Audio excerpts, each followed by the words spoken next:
안녕하세요. 오늘도 사연살롱을 찾아주셔서 감사합니다. 40대 초반 여성입니다. 다들 은혜 갚은 까치 얘기 아시죠? 뱀한테 잡아먹힐 뻔한 자신을 구해준 나그네에게 은혜를 갚은 까치 얘기요.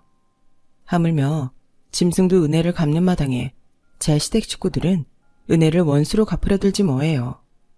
그간 결혼 생활 중에 크고 작은 일들을 통해 어떤 인간들인지 대충 알고 있었지만 이렇게까지 인간 말종인 줄은 정말 몰랐네요. 이런 인간들을 가족이랍시고 지금껏 끼고 살았다니 자다가도 피가 거꾸로 솟을 지경이에요. 그래서 제 얼굴에 침뱉기인 줄 알면서 이렇게 사연을 보내게 되었어요. 저는 일찍 부모님을 여의고 남동생과 단 둘이 살아와서 그런가 가족에 대한 목마름이 있었어요. 핑계라고 하실지는 모르겠지만 그래서 남편과 시댁 식구들을 쉽게 믿어버린 경향이 덜어 있었죠. 그래서 뒤늦게 후회하게 됐지만요. 저희 엄마는 제 남동생을 낳고 몇 년 뒤 세상을 떠나셨어요. 당시엔 뚜렷한 병명이 없었는데 엄마 증상을 떠올려 보면 임신 중독이 아니었을까 생각해요. 아빠는 유치원에 다니던 저와 3살 어린 제 동생을 친할머니한테 맡기고 일을 하셨어요. 출근길에 저희를 할머니한테 맡기고 저녁에 퇴근길에 저희 남매를 데리고 집으로 가곤 했어요. 당시 친할머니는 큰아빠 내외와 함께 살고 계셨는데 그래서 상황이 안 좋게 흘러갔어요. 큰엄마는 시어머니를 모시고 사는 것도 힘든데 졸지에 시동생 자식까지 떠맡게 되자 이렇게는 못 살겠다고 큰아빠한테 이혼을 하자고 했거든요. 그래서 보다 못한 할머니께서 저희 집에 들어와 사시면서 사건은 일단락되었지만 그 일로 인해 아빠와 큰엄마는 사이가 어색해지고 말았어요. 솔직히 큰엄마 잘못은 아니었죠. 세상에 어떤 여자가 시어머니 외 시동생 자식들까지 떠맡고 싶겠어요. 그래서 아빠도 큰엄마한테 늘 미안한 마음을 가지고 있었어요. 큰엄마는 큰엄마대로 우리 집 형편을 뻔히 아는데도 내쫓은 것 같아 미안한 마음이 남아 있으셨던 것 같아요. 그러면서도 상황 때문에 자신만 못된 사람이 된 것 같아 억울하셨을 거고요. 그 사이에서 이러지도 저러지도 못했던 큰아빠도 마음이 불편하긴 마찬가지였나 봐요. 약주를 드신 날엔 꼭 저희 집에 찾아오시거나 전화를 걸어 미안하다는 말을 하셨거든요. 그럴 필요 없는데 말이죠. 그러다 제가 초등학교 2학년 무렵 큰 식구들이 중국으로 이민을 가게 되었어요. 큰아빠 직장이 중국 시장에 진출하면서 언제 다시 돌아온다는 기약도 없이 떠나게 된 거였죠. 아무튼 그렇게 친할머니와 함께 살게 된 우리 식구는 여느 평범한 가정처럼 살 수 있었어요. 단지 다른 게 있다면 엄마 역할을 친할머니가 대신하고 계시다는 것 뿐이었죠. 먼저 세상을 떠난 며느리 대신 아들과 손주들을 살뜰히 보살펴 주시던 할머니는 제가 고등학교 2학년에 올라가던 해 세상을 떠나셨어요. 한 달이 넘도록 감기가 떨어지지 않아 병원에 다니셨는데 연세가 많으신 탓에 폐렴으로 이어져 고생하시다가 결국 그렇게 되었죠. 아빠는 중국에 계신 큰아빠한테 친할머니 부고를 알렸는데 당시 중국에는 사스라는 전염병이 극성을 부리는 상황이라 큰집 식구들은 장례식에 참석할 수 없었어요. 그래서 할머니 빈소는 아빠와 저희 남매가 지킬 수밖에 없었죠. 늦은 밤 조문객들도 모두 돌아가고 썰렁한 장례식장에 덩그러니 남은 우리 식구는 할머니의 빈자리를 새삼 느낄 수 있었어요. 영정사진 속 환하게 웃고 계신 할머니 모습을 보니 당장이라도 어여들 와서 밥 먹어 이러시며 저희를 부르실 것만 같았어요. 우리 남매가 어릴 때부터 엄마 대신 돌봐주셨던 터라 그리움은 이루 말할 수 없었죠. 특히 남동생한테는 할머니와의 이별이 남달랐던 모양이에요. 평소 공부도 않고 날라리들과 어울려 다니던 남동생이 할머니가 돌아가신 이후로 완전히 달라졌거든요. 그동안 함께 몰려다니며 사고를 치던 친구들과 연락을 끊고 하루아침에 모범생으로 탈바꿈한 동생은 반에서 밑바닥 수준이었던 성적을 끌어올려 고등학교에 가고부터는 상위권에 들 정도가 되었어요. 꾸준히 성적이 오르더니 고3 때는 명문대를 노릴 정도로 전교 3등 안에 드는 기대주가 되었죠. 언젠가 동생한테 그렇게 공부를 열심히 하게 된 이유를 물었더니 동생이 그러더라고요. 할머니가 병원에 계실 때 밤에 몰래 찾아간 적이 있었어. 그때 할머니가 호흡도 제대로 못할 정도로 괴로워하시면서도 내 걱정부터 하시더라고. 우리 똥강아지 밥은 먹었냐고. 생사를 넘나드는 상황에 자신보다도 손주 밥 한 끼가 중요하신 분을 그동안 철없는 내가 괴롭혀왔다는 생각에 죄송해서 미칠 것 같았어. 그래서 그날 할머니한테 약속했어. 앞으로는 싸움질도 안 하고 공부도 열심히 하겠다고 말이야. 의사가 돼서 할머니 병 고쳐드릴 테니 그때까지만 기다려달라고 했는데 할머니도 나도 그 약속을 못 지켰네. 비록 할머니는 돌아가셨지만 망나니 손주가 마음을 다잡고 이후 명문대에 들어가게 됐으니 할머니는 끝까지 손주를 제대로 키우신 거나 진배 없죠. 할머니가 돌아가신 이후에는 제가 집안일을 도맡아 했어요. 남동생도 전과 달리 말썽을 부리지 않아서 그리 힘든 일은 없었지만 공부에만 신경 써도 모자랄 판에 집안일을 도맡아 하려니 성적이 떨어지는 건 어쩔 수 없었죠. 결국 저는 원하던 대학에 가지 못하고 전문대에 들어가게 되었어요. 마음 같아선 재수를 하고 싶었지만 그래봤자 달라질 건 없다는 생각이 들더라고요. 재수학원에 다니면서도 여전히 저는 집안 살림까지 맡아 해야 했으니까요. 그래서 욕심을 적기로 했어요. 정 공부가 더 하고 싶다면 그때 가서 학점은행을 통해 학점을 채워서 대학원에 가든지 아니면 편입을 하는 방법도 있으니까 안심이 됐거든요.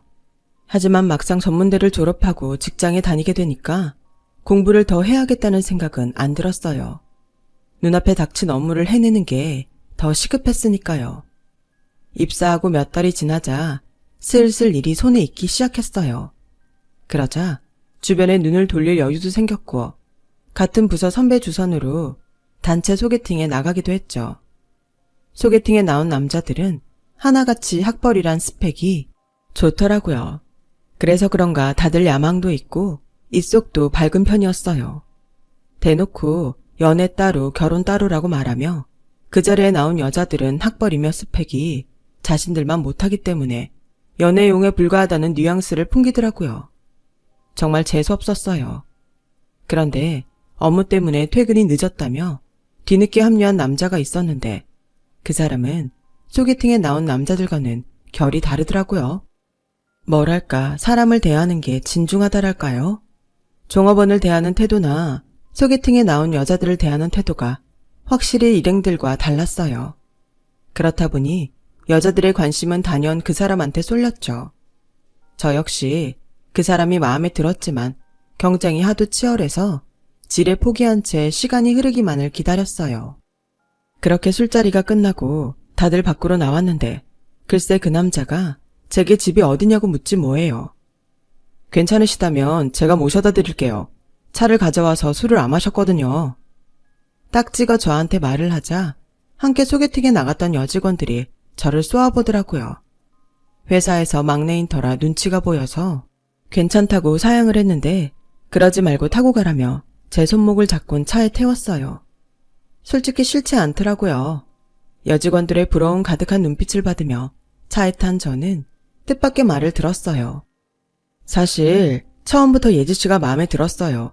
그래서 티도 많이 냈는데 눈치 못 챘어요.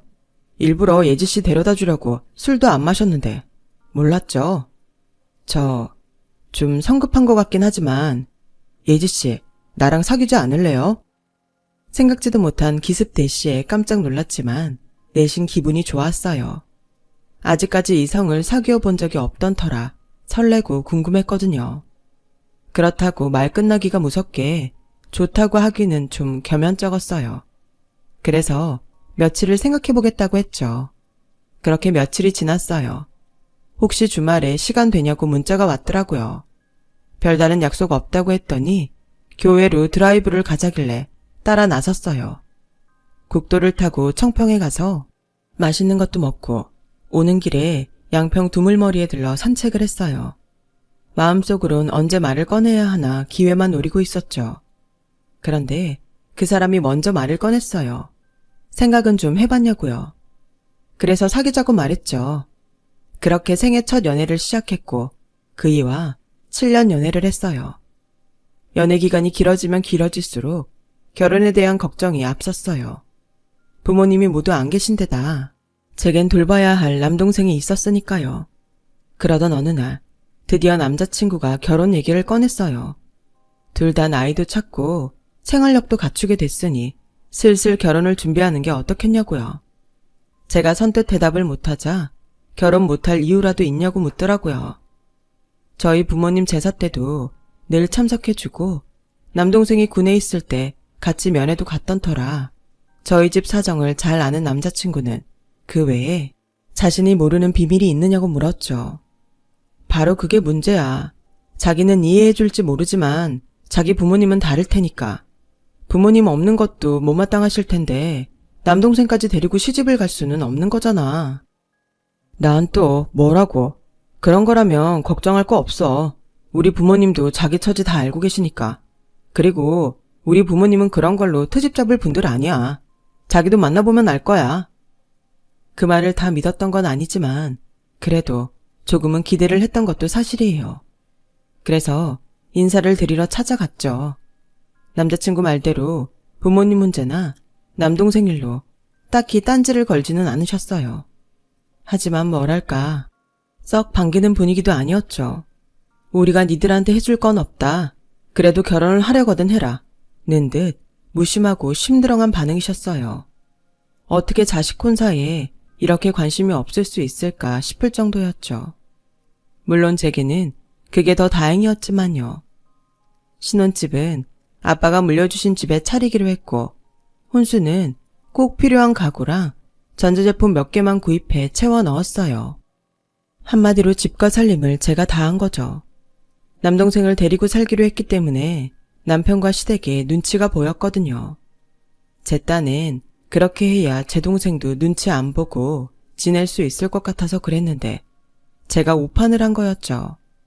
남동생은 갓 결혼한 누나한테 얹혀 사는 게 미안했는지 평일엔 회사 일로 바쁘다고 늦게 들어오고 주말에는 약속이 있다며 거의 매주 주말 휴일을 밖에서 보냈어요. 나중에 알게 된 거지만 매형 눈치가 보여서 일부러 밖에서 시간을 보냈던 거였더라고요. 남동생이 그렇게까지 배려를 해주는데도 시댁 식구들은 저희 집에 올 때마다 남동생은 장가갈 생각도 안 하냐고 은근히 압박을 했어요. 명절엔 특히 괜한 트집까지 잡았어요. 네 동생은 장가 안 간다니? 나이가 어린 것도 아니고 철이 없는 것도 아닌데 언제까지 매형 집에 얹혀 살겠다니? 사람이 양심이 있어야지. 오늘만 해도 그렇다. 네 동생만 아니면 한 며칠 여기서 푹 쉬었다 가면 좀 좋아? 명절에 네 동생 혼자 두게 했다고 형 볼까봐 겁나서 내가 니들 보고 더 있다 가란 말도 못하겠다. 누가 상전인지 모르겠어 정말. 말끝마다 내 동생이 당신 아들 집에 얹혀 산다 그러시는데 정말 어이가 없었어요. 누가 누구 집에 얹혀 사는지 당신들이 더 잘 알면서 왜 말을 그렇게 하나 몰라요? 시어머니는 그렇다 치고 시누이까지 마치 자기가 있어야 할 자리에 제 동생이 염치 없게 자리 차지하고 있는 것처럼 말했어요. 세연이 동생은 언제까지 오빠 집에서 살 거래요? 나 요즘 출퇴근하느라 힘들어 죽겠어요. 오빠 집에서 살면 우리 회사랑도 가깝고 좋은데 세연이 동생 때문에 내가 뭔 고생이래요? 마치 자기 집에 제 동생이 민폐를 끼치며 사는 것처럼 말하더라고요. 그래서 한마디 하려다가 괜히 분란만 일으킬 것 같아서 참았는데 그때 참지 말고 지를 걸 그랬어요. 그랬다면 지금까지 벙어리 냉가슴을 앓지 않아도 됐고 이후에 황당하고 어이없는 일도 안 당했을 테니까요. 남동생은 저희 부부랑 함께 사는 동안 생활비도 꼬박꼬박 내고 시댁에 일이 생겨서 목돈이 필요할 때는 목돈도 선뜻 빌려주곤 했어요. 그렇게 3년 가까이 남동생은 우리와 함께 살다가 회사 근처에 오피스텔을 얻어 독립을 했어요. 남동생이 집을 나가자 기다렸다는 듯 시누이가 저희 집으로 들어왔어요. 그동안 내 동생을 데리고 살았기에 저는 실은 내색조차 할 수 없었죠. 그런데 이놈의 신우이가 어찌나 염치가 없는지 지가 신은 스타킹 한 번 빠는 적이 없는 거예요. 제 동생은 저 힘들까봐 청소기도 돌려주고 종종 빨래도 해주곤 했는데 신우이는 그와는 정반대였어요. 거기다 반찬 투정은 어찌나 해대는지 집에 맞는 반찬이 없으면 보란듯이 배달 음식을 시켜 먹곤 했어요. 그리고는 매번 시어머니한테 전화해 제가 밥도 제대로 안 준다고 없는 말까지 지어서 해댔죠. 그럴 때마다 시어머니는 제가 당신 자식들을 굶기기라도 하는 줄 아는지 득달같이 반찬을 싸들고 찾아왔죠.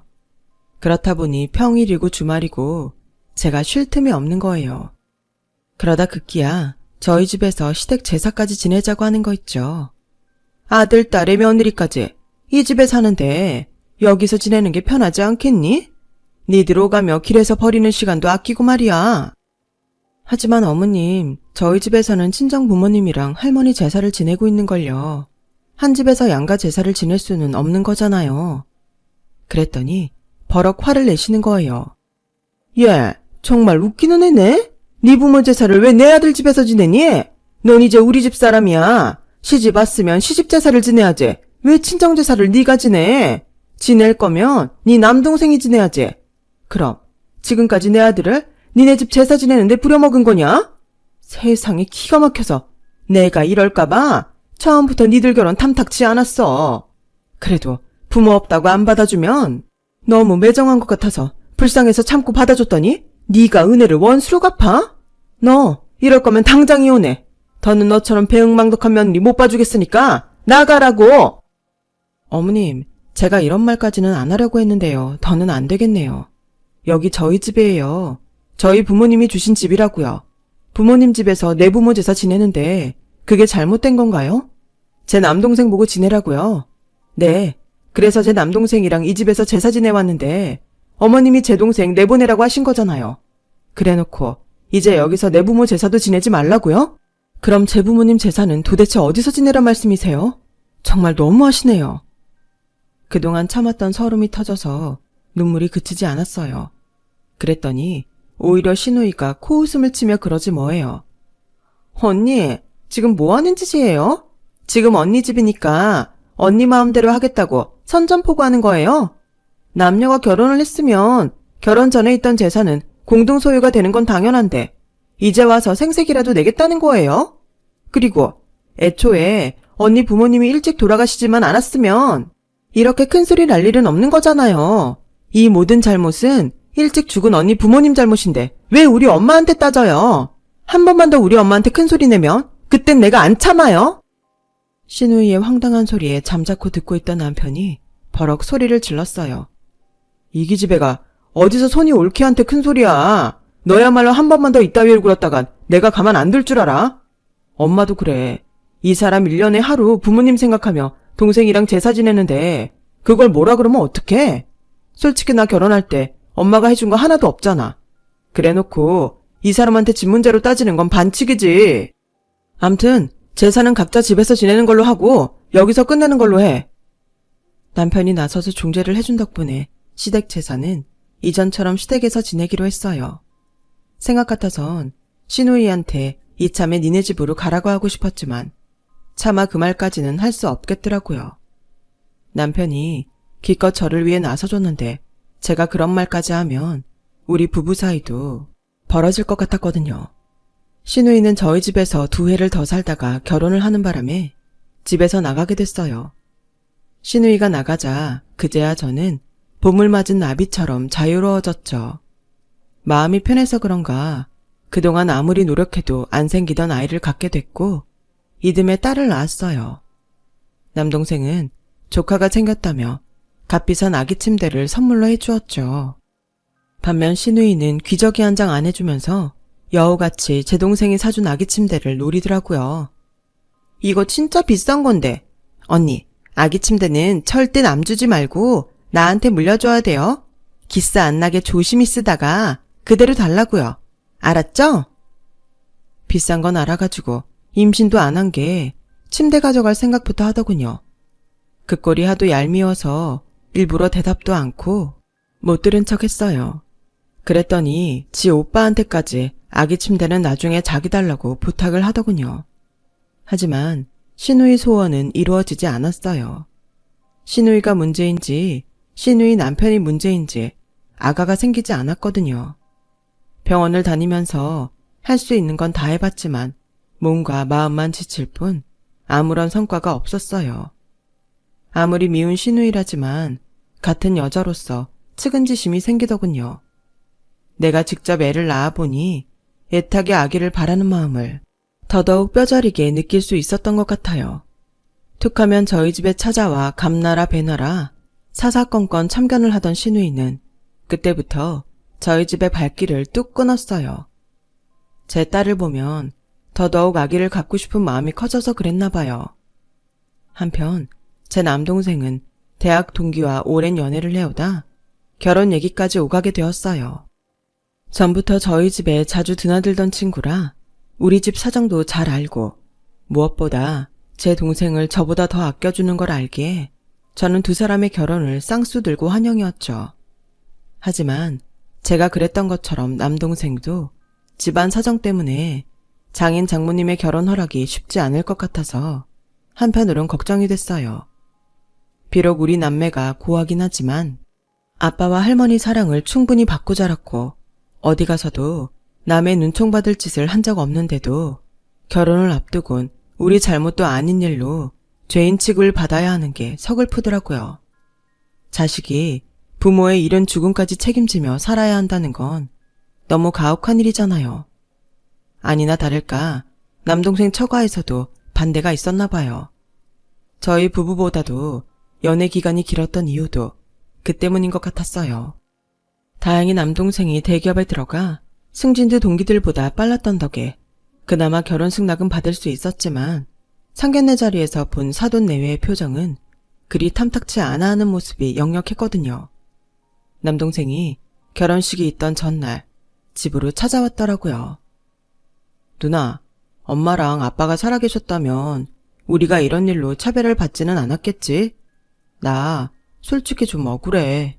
진짜 열심히 살았는데 부모가 없다는 이유로 죄인 취급을 받는 것도 그렇고 이유 없이 고개 숙여야 하는 것도 그렇고 말이야. 이런 마음으로 결혼해도 행복하게 살 수 있을까? 저는 동생의 물음에 선뜻 그렇다는 대답을 할 수 없었어요. 제가 결혼해서 살아보니 결혼한 이후에도 달라지는 건 없었으니까요.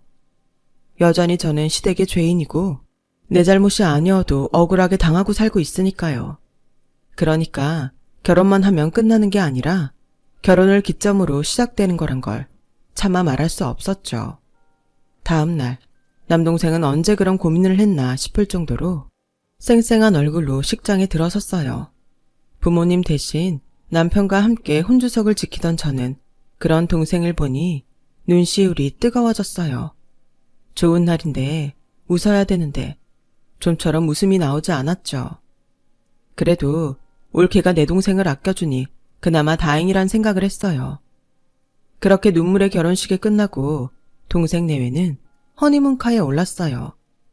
서울 모처 호텔에서 하룻밤을 보내고 다음날 아침 공항으로 가기로 했죠. 그렇게 남동생 내외한테 인사를 하고 돌아섰어요. 집에 오는 길에 딸아이가 키즈카페에 가자고 하도 조르는 바람에 남편은 저만 집 앞에 내려주고 딸아이와 함께 키즈카페로 향했어요. 그렇게 저 혼자 집에 돌아와 막 소파에 누우려는 그때 초인종이 울리지 뭐예요. 지친 몸을 일으켜 인터폰 화면을 보니 시어머니랑 시누이가 찾아왔더라고요. 제 동생 결혼식에도 안 왔으면서 먼 바람이 불어 집까지 찾아왔나 했죠.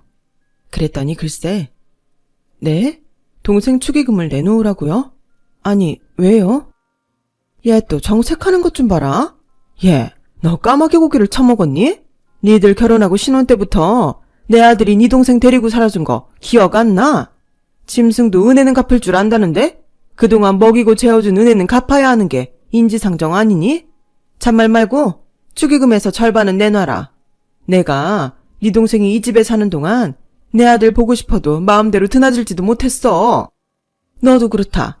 내 아들이 벌어온 돈으로 네 동생 먹이고 재웠으면 내가 이런 말 안 해도 네가 먼저 어머님 그동안 제 동생 돌봐주신 은혜도 있고 하니 이 돈은 어머님이 받으세요. 이래야 정상 아니니? 이걸 꼭 내 입으로 말할 때까지 입 꾹 다물고 쌩 까느냐고. 암튼 긴 말 안 하겠다. 난 괘씸해서라도 그 돈 꼭 받아야 되겠으니까 네 동생한테 전화해라. 네가 안 하면 내가 하리? 황당한 그 말에 말문이 막히더군요. 그런데 하필 그때 제 동생한테 전화가 왔지 뭐예요. 신혼여행 다녀올 때까지 축의금을 맡아달라며 올케랑 여기로 오는 중이니 어디 가지 말고 있으라고요. 어차피 가서 쓸 돈은 미리 환전을 해뒀고 비상시에 쓸 카드도 있으니 괜히 짐만 된다나요? 그래서 이따 내가 직접 호텔로 갈 테니 오지 말라고 말하려는데 옆에서 통화 내용을 듣고 있던 신우이가 제 휴대폰을 뺏었어요. 그리곤 전화를 끊어버렸죠. 잘 됐네. 돈 가지고 온다니까 당사자한테 돈 받으면 되겠네. 엄마, 사돈총각이 지금 돈 가지고 여기로 온대. 바로 받을 수 있겠어. 염치 없는 모녀가 아주 돈독이 올라선 눈에 불을 켜고 제 동생을 기다리는데 아무리 등 떠밀고 가라고 해도 꿈쩍도 않지 뭐예요.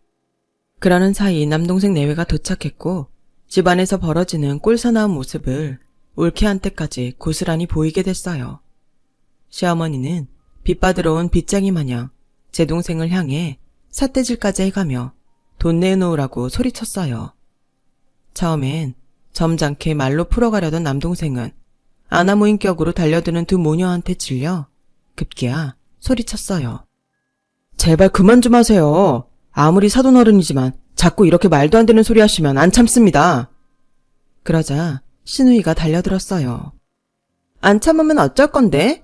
내 오빠 등골 빼서 먹고 살았으면 최소한 고맙다는 인사는 못할 망정 왜 우리 엄마한테 큰 소리야? 보고 배운 게 없으니 이 모양이지.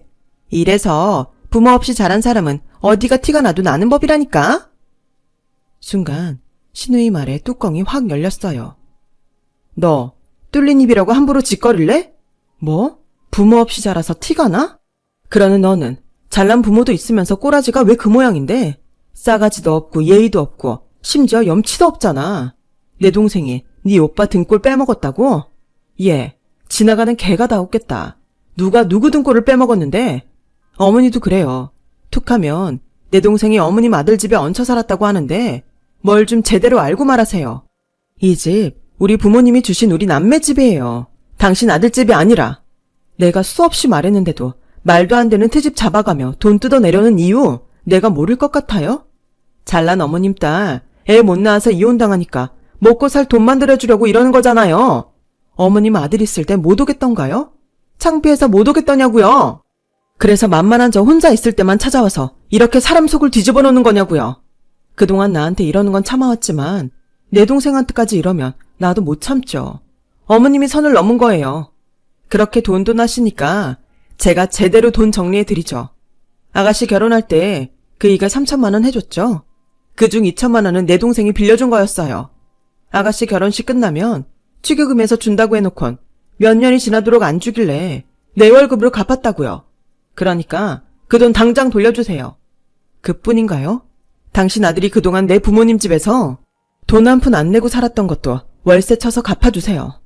아, 어머님 딸도 여기서 2년 넘게 살았으니 그 돈도 주셔야겠네요.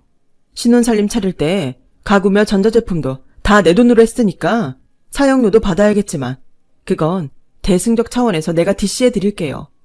툭하면 마치 제가 어머님 아들 등골 빼먹고 사는 것처럼 말씀하시는데요. 어머님 아들 그렇게 대단하지 않아요. 결혼하고 이날 이때까지 돌아가신 아버님이 저질러 놓은 빚 갚느라 매달 집에 가져오는 돈은 자기 용돈 정도밖에 안 돼요. 그런데도 툭하면 어머님이랑 정신없는 여동생이 사고쳐서 돈 뜯어가고 생활비 없다고 손 내미는 통에 오히려 내 월급이 더 들어갔다고요. 이참에 그 돈도 다 받아야겠네요. 어차피 통장 내역에 다 찍혀 있으니 계산하는 거야 몇 시간이면 될 겁니다. 정리되는 대로 바로 문자 보낼 테니 어디 가서 돈을 빌리든 돈을 훔치든 돈 마련해 두는 게 좋을 겁니다. 손목에 쇠고랑 차기 싫으면. 아, 그리고 당신 아들도 보내드릴게요. 나도 더는 가족이라는 이름으로 호구짓 당하며 살기 싫으니까요. 그러자 시어머니와 시누이는 꿀먹은 벙어리처럼 아무 말도 못하고 도망치듯 저희 집을 빠져나갔어요. 그제야 다리에 힘이 풀린 저는 자리에 주저앉고 말았어요. 그리곤 억울하고 서러운 마음에 어걱 소리를 내며 울어댔죠. 울케는 그런 저를 감싸 안으며 등을 토닥여 주더라고요. 남동생한테만큼은 이런 꼴을 보여주기 싫어서 꾹 참고 살아왔는데 하필 동생 결혼식 날 못난 누나의 모습을 보이고 말았네요. 얼마 뒤 저는 남편과 별거에 들어갔고 시댁에선 제가 동생한테 대신 갚은 2천만 원을 보내왔어요. 순순히 내준 건 아니고 제가 소송을 걸겠다고 엄포를 놓은 뒤 내용 증명을 보내자 마지못해 보냈더라고요. 나머지 돈은 남편과 이혼할 때 정리해주겠다고 하더군요. 질질 끌면 내가 포기하는 줄 아는 모양인데 저 그 돈 끝까지 다 받아낼 생각이에요.